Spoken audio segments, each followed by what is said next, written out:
Já de volta aqui com o TV Mar News, nesse momento 9 horas 5 minutos. E hoje, terça-feira, é dia do nosso quadro Penal News. A gente já recebe aqui no nosso estúdio Bruno Calado, trazendo sempre temas de muita repercussão aqui no nosso país, né? Tema de repercussão em 1952, mas que com a saída, né, desse documentário, a gente volta novamente a rever, né? É a questão daquele caso da Daniela Pérez, né? São os casos de repercussão midiática e as suas influências. A gente tem visto aí esse Pacto do Mal, né? O documentário Pacto Brutal. Pacto Brutal, isso mesmo. Pacto Brutal, esse documentário que saiu há pouco tempo e tem trazido à tona de novo esse caso da Daniela Pérez, que eu acho muito bom a gente comentar aqui. Infelizmente, a gente vê também, né, Bruno, mais uma situação de caso de violência contra a mulher, contra essa motorista de aplicativo, e é o que está combinando, inclusive, nesse protesto que está acontecendo na manhã de hoje, né? Mas, enfim, a gente viu esse caso da Daniela Pérez, à época, em 92, e que continua sempre voltando à tona, vez ou outra, foi, de fato, um caso de grande repercussão midiática. Eu acho que a gente precisa mencionar, né, o quanto casos de grande repercussão midiática assim podem trazer influências positivas e negativas para a resolução dos casos, né? Bom dia para você. Bom dia, Paulane. Bom dia a todos os telespectadores da TV Mar. Eu começo esse quadro hoje lamentando a morte dessa motorista de aplicativo. Fiquei muito entristecido ao descer aqui para a televisão. Eu recebi a notícia de que a motorista havia sido encontrada morta. Ontem, pessoas se mobilizaram nas redes sociais, né, em busca dessa moça que estava desaparecida. Encontraram o veículo da qual ela dirigia, ela trabalhava, mas hoje, infelizmente, ela fora encontrada morta. É mais um crime bárbaro que choca a sociedade. Uma mulher trabalhando, o seu marido de onde estava podendo vir acompanhando as corridas dela, já com medo, né? Uma profissão que hoje está sendo perigosa, mas que não deveria ser. Motorista de aplicativo, querendo, às vezes, ou complementar a renda ou aferir a renda total de uma casa através desse trabalho digno e acaba sendo morta, assassinada, não sei se em decorrência de algum latrocínio, de alguma outra problemática envolvendo. As investigações hão de tomar conta dessa situação para saber o real motivo dessa causa-morte, o real motivo desse crime bárbaro. Eu me solidarizo com todos os motoristas de aplicativo, sei das dificuldades, dos transtornos no âmbito da segurança pública e pugno para que isso não continue dessa maneira. Paulane, você trouxe aqui essa pergunta inicial a respeito desses casos de repercussão e as influências que esses casos podem trazer no âmbito legislativo, nas leis, né? Estamos hoje trazendo essa situação em face, como você já trouxe aqui de forma propedêutica, do caso da Daniela Pérez. Esse caso da Daniela Pérez, ele vem à tona novamente, né, com a exposição dessa série Pacto Brutal, que narra detalhes, né, assuntos inéditos, inclusive, a respeito desse caso, quase 30 anos após a morte. Dezembro de 1992, esse caso acontecera. E quais as repercussões, quais as influências que casos midiáticos podem trazer ante ao legislativo, ante a sociedade como um todo. Vejamos, Paulana, eu trago exemplos aqui não difíceis de serem lembrados. Inclusive, falamos sobre esses casos aqui no Penal News outrora, certo? Por exemplo, o caso do menino Henri Borel, né, que foi assassinado, espancado pelo padrasto, com o aval da mãe, dentro do seu apartamento. O menino tinha 4 anos de idade e morreu em decorrência desse espancamento. Veja que brutalidade, que impacto na sociedade isso causou, né? Com o clamor social, com o trabalho do pai, né? A intenção do pai de tornar uma lei mais rigorosa, deu-se, então, origem à lei Menino Henri Borel, a lei Henri Borel. Essa lei, ela vem a punir de uma forma mais rigorosa, tornando um homicídio qualificado quando o homicídio é praticado em face de criança menor de 14 anos. Né? E medidas protetivas em face dessas crianças, a favor dessas crianças, também tomaram um poder maior, uma dissipação maior. Então, essa lei Henri Borel já trouxe essa modificação.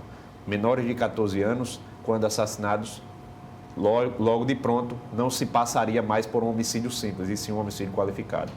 Outro caso, Bernardo Boldrini. Você se lembra desse caso, Porlane? Aquele menino de 11 anos de idade que foi... Agora aqui é o inverso.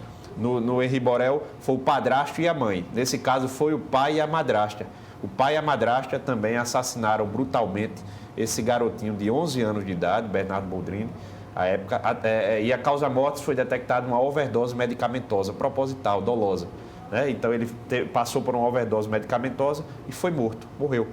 Então a lei Bernardo Boldrini, na época até aquela apresentadora Xuxa ficou muito incisiva no projeto de lei, e ele coíbe tratamentos degradantes, castigos físicos, né, perversos em face de crianças, como uma forma de educar. Então não se educa mais hoje uma criança com tratamentos degradantes, com castigos físicos deploráveis, dispensáveis. Né? A lei proíbe esse tipo de comportamento. Por fim, como é um outro exemplo, esse caso Daniela Pérez. Né? O caso Daniela Pérez, a novelista Glória Pérez, vamos discorrer mais sobre esse caso no decorrer do quadro, mas a novelista Glória Pérez, à época, ela encabeçou, certo, um abaixo-assinado para pedir mais rigor na punição em casos dessa natureza, né? E incluir no rol de crimes hediondos o homicídio qualificado. O homicídio qualificado não fazia parte dos crimes hediondos. A lei de crimes hediondos hoje, ela traz uma diferenciação na forma de punir, na maneira de punir, na progressão de regime, iremos falar também. Então, a Glória Pérez, mãe da então atriz Daniela Pérez, à época, ela encabeçou esse projeto, esse abaixo-assinado, a fim de tornar mais rigoroso o homicídio dessa natureza. Veja o impacto, né? Que casos dessa natureza, com o clamor social, com a revolta social e a revolta da própria família, muitas vezes encabeçada pela própria família, quando essas têm condições, né? Condições intelectuais, condições financeiras, condições de apoios, né? Em tornar uma lei tão importante que modifica todo um sistema legislativo.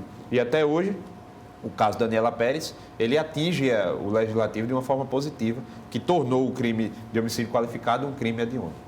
Pois é, né? Eu me lembro que eu pude acompanhar, inclusive, esse documentário. Eu me lembro que para que ela pudesse tornar esse crime um homicídio qualificado, ela precisava provar que houve premeditação do crime, não é isso? Que não foi uma coisa puxou a outra. Eles premeditaram o crime antes. Sim. Foi realmente um trabalho muito, muito difícil para Daniela Pérez, para Glória Pérez, inclusive. Ela precisou contratar por fora outros detetives, investigadores, perícia, enfim. A gente percebe também, né, Bruno? Eu não sei se muita coisa por conta da época, o crime aconteceu em 1992, não sei se hoje em dia permanece desse jeito, a forma de operar a cena do crime, mas a gente percebe, pelo menos no documentário, que a cena do crime ela foi muito suja por pessoas que vinham ali a todo tempo e sujavam de fato mesmo a cena do crime. Hoje em dia ainda acontece dessa forma? Porlane, hoje em dia a cena do crime ela deve ser intocável. Até que a perícia chegue, o Instituto de Criminalística, que faz aquela perícia criminal local, certo? A perícia em loco, ela deve ter o local intacto. Então, muitos curiosos, às vezes, até com intenção de colaborar, mas outros tão somente para atrapalhar, eles acabam mexendo na cena do crime. Às vezes vê uma arma, a arma que foi usada para o crime, eles pegam, tiram uma foto, hoje em dia com celulares tirando foto, vídeos, né? Querendo camuflar, às vezes intencionalmente também a cena de um crime. Então acaba por atrapalhar demais o trabalho da perícia. E aquele trabalho inaugural, aquele trabalho inicial, né, que enraiza toda a investigação, é de extrema importância, de suma importância para o deslinde da investigação. Então, não mexer no corpo, não mexer na arma do crime, não mexer na cena do crime como um todo, é de fundamental importância para que a perícia não atinja uma perfeição, porque a perfeição não é atingida jamais, né, mas chegue perto dela. Isso deve ser garantido pela polícia, que geralmente é a primeira a chegar na cena do crime, né? Muitas vezes a polícia não é a primeira a chegar na cena do crime, porque sempre tem um curioso passando, né? Ou então o crime acontece num local onde a polícia não está por perto e outros curiosos acabam chegando antes da polícia e vai lá, toca no corpo, furtam objetos do corpo, um relógio, uma pulseira, uma corrente, uma aliança. Então, acabam mexendo na cena do crime, né? Tirando uma impressão digital que podia estar ali, eles acabam mexendo e outra impressão digital acaba sendo adicionada naquele corpo. Então, muitas vezes, a polícia, quando não chega antes né, dos curiosos, daqueles... Existem os curiosos que ficam no celular tirando uma foto ou filmando, mas outros curiosos vão lá e mexem na cena do crime. Inclusive, isso é outro crime de obstrução na investigação. Então, devemos ter muito cuidado com esse tipo de situação. Bruno, o que a gente pode falar sobre esse caso? O que ficou decidido, né? O que ficou realmente, o que foi dado como certo através do fechamento do inquérito e o que a defesa ainda tentar alegar? Olha, Paulane, nesse caso da Daniela Pérez, né, como eu disse, dia 28 de dezembro agora de 1992 fará 30 anos. Né? Farão 30 anos do acontecimento desse crime. Então, é um lapso temporal muito extenso. O crime já foi resolvido, os réus já foram sentenciados. Né? À época, vamos relembrar aqui um pouco o caso, como foi que aconteceu. Né? Daniela Pérez gravava uma novela com Guilherme de Pádua, um outro ator, à época, na Rede Globo, uma novela afamada. E após as gravações, saíram do estúdio, certo? Com rumos distintos. Ela saiu em seu carro, Guilherme de Pádua saiu junto de sua esposa, de sua então esposa, Paula Tomás, também envolvida no crime, certo? E saíram em rumos distintos. Mas como você bem disse, Polani, o crime já estava premeditado. Então eles ficaram observando o trajeto, né, da atriz Daniela Pérez, que parou em um posto de combustíveis para abastecer seu veículo. Guilherme de Pádua trancou o veículo dela, certo? Ela desceu para saber o que tinha acontecido, já que se tratava de um conhecido, de um parceiro de gravação, parceiro de trabalho. Né? Ele deu um soco em Daniela Pérez, que ela veio a desmaiar na hora. Ele a levou para o banco traseiro do carro da Daniela Pérez mesmo, e ele foi conduzindo o carro dela e a Paula Tomás conduzindo outro veículo, um Santana na época. Certo? Se dirigiram até um local ermo, um matagal, e lá proferiram mais de 28 golpes com instrumento pérfuro contundente. Veja, esse instrumento pérfuro contundente, à época, cogitou-se até ser uma tesoura, mas aí a perícia detectou que nas mãos dos suspeitos não tinham qualquer lesão, né, que a tesoura geraria com os golpes, então concluiu-se como uma espécie de um punhal, né, que tinha sido usado no crime. E aí, até hoje não foi encontrado. Até hoje não foram encontrados. Não sei se subtraído por eles. Suspeita-se até que no outro dia o Guilherme de Pádua foi fazer uma caminhada na beira da praia e ele havia sacudido essa arma, a arma do crime, no mar. Né? Mas até hoje não tem uma conclusão certa, correta, 100% sobre isso. Isso é uma suposição quanto à arma do crime.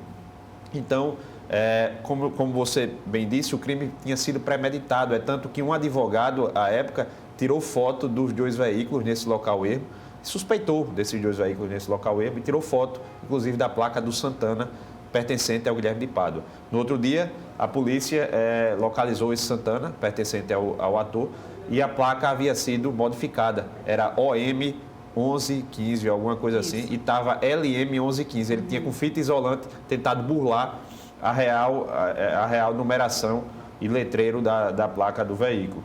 Então foi aí que as investigações começaram, ele não aguentou a pressão e no dia seguinte mesmo o casal confessou o crime. Né? Confessou o crime e o modus operandi segundo eles. Mas aí a motivação desse crime é que ficou duvidosa, porque ele primeiro, ele alegou uma série de situações, cogitou-se também até ser ciúmes por parte da Paula Tomás, da então esposa de Guilherme de Pádua, visto as cenas contracenadas junto à atriz. Mas depois concluiu-se por uma tese de que ele tinha reduzido seu papel na novela, estava sendo escanteado, e então, para se vingar da autora da novela, né, que era a então dramaturga Glória Pérez, né, ele se vingou assassinando a filha Daniela Pérez, que tinha, sob o ponto de vista dele, algum envolvimento nesse escanteamento. Né? Então, o crime foi premeditado, é tanto que ele mudou a placa de seu veículo, ele saiu de lá já sabendo o local para onde iriam levar Daniela Pérez para proferir esses golpes com instrumento pérfuro contundente. Então foi um crime totalmente premeditado. E o motivo, né, totalmente repugnante. Né, totalmente repugnante. Há indícios, inclusive, né, há indícios de que pode ter sido um crime como se fosse um ritual satânico também, né? Eles, à época... Há essa vertente. Há essa vertente de que o casal estava se envolvendo em magia negra. Né? Falaram em outras religiões, inclusive, mas concluíram pela magia negra.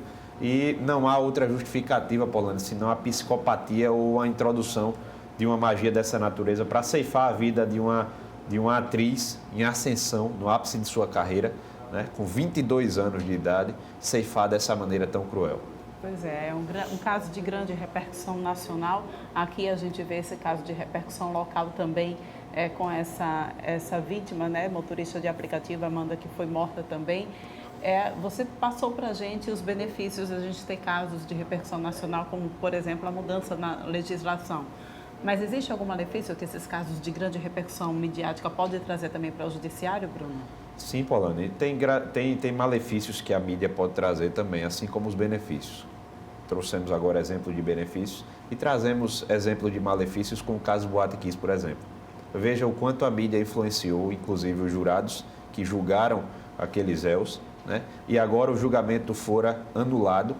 Um dos motivos pelos quais o julgamento foi anulado é que os jurados julgaram de forma contrária às provas acostadas. Então a mídia faz aquela lavagem cerebral de acordo com o clamor de vítimas que querem descontar as mortes de seus familiares, daquelas pessoas que morreram naquela boate, julgando, sem saber se de fato tem culpa, aqueles 4 envolvidos no caso. Quando, inclusive, lembramos que o Estado teve grande participação nessa tragédia, né? Atribuindo à Boate Kiss uma permissão, uma concessão, uma autorização para funcionamento, mesmo em desconforme com o que a legislação previa à época. Pois é, nós falamos inclusive sobre isso na semana passada, isso, né? Exatamente. Bruno, muito obrigada mais uma vez pela tua participação aqui no nosso estúdio. Semana que vem a gente volta a se encontrar, tá bom? Com fé em Deus, Porlane, parabéns mais uma vez pela apresentação. Um abraço em todos vocês. A gente vai agora para um rápido intervalo, volta daqui a pouquinho trazendo ainda mais informações para vocês.